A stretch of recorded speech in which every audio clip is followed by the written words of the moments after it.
So thank you very much.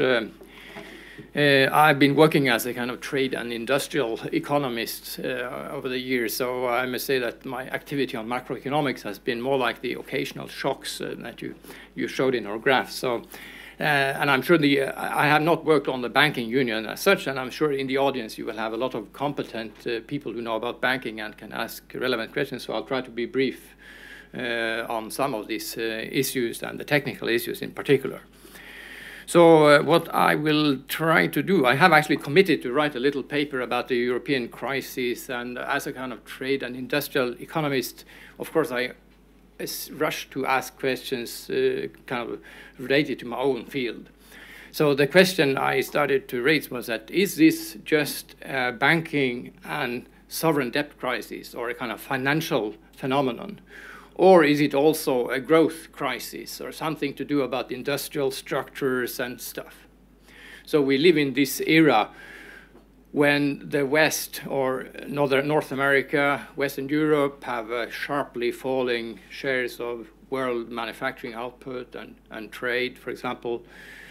And obviously there are competitiveness problems in some of the debtor countries, and those kind of suffering most severely from the financial crisis. So the question is, according to the purely financial perspective, some of these kind of wage hikes and price hikes in Greece, the kind of real appreciation in these debtor countries was kind of created by the financial developments.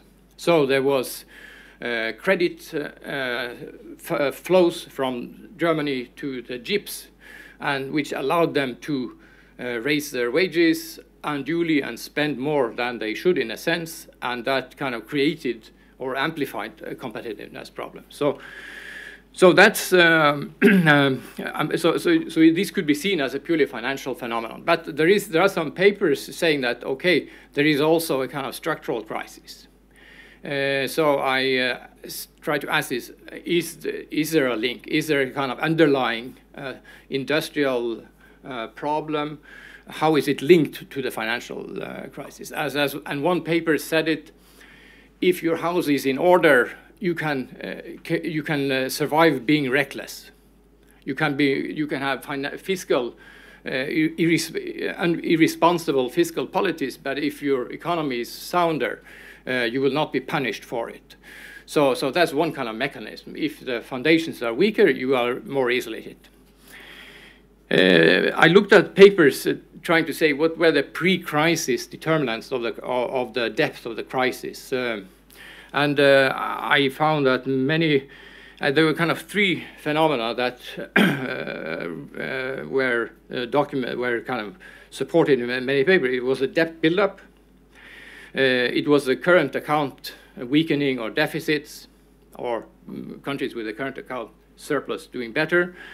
And the third and kind of a little more puzzling thing was that it was a kind of rich country crisis. So countries up the ladder, in some sense, were more severely hit by the crisis. That's what you see, not from the euro area, but when you use a global data set. So that's also kind of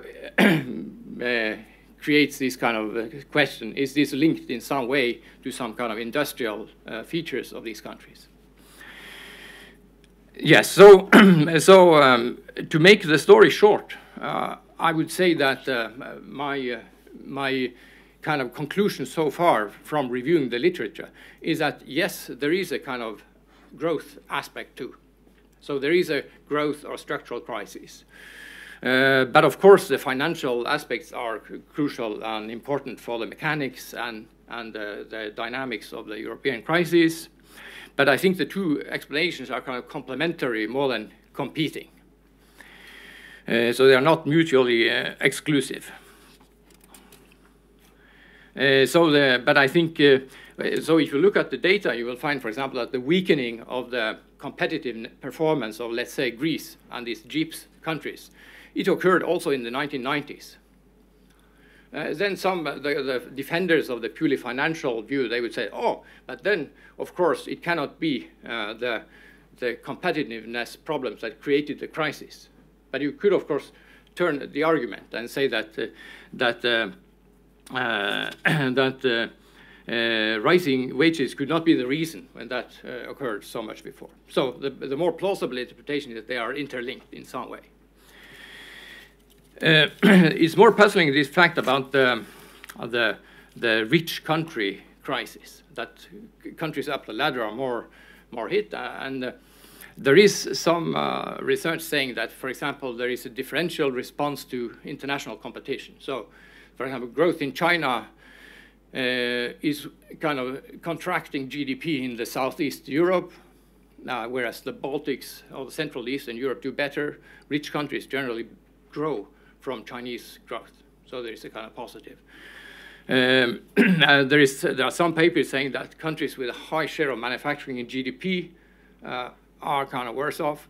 This is a bit tentative and more fragile result, but my kind of overall impression is that this evidence is kind of tentative, and I have to do some work to find out more about that, if there is this kind of industrial link. About the link to politics, I mean, the kind of austerity perspective could be kind of supported by the purely financial perspective.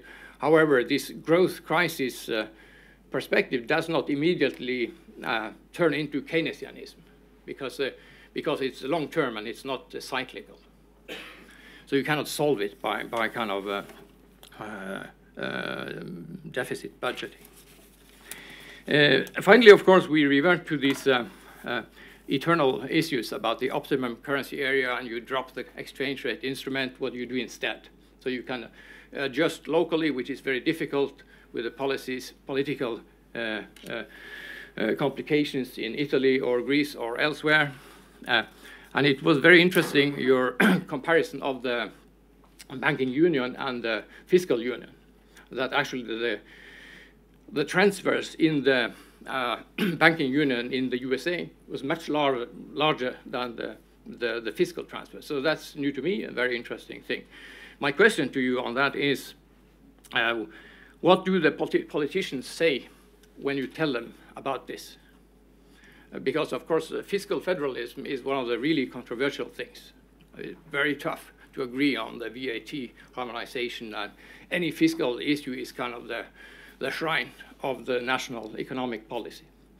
So what will be, can they accept that you establish a mechanism which actually leads to much bigger transfers than the US fiscal union? So finally, there is also the kind of broader political issue. Financial regulation is often a very kind of technocratic issue.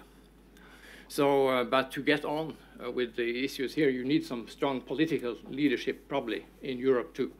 So the question: can you solve the euro crisis technocratically, or do you kind of need a stronger political push in Europe to win or to kind of survive the political obstacles to success?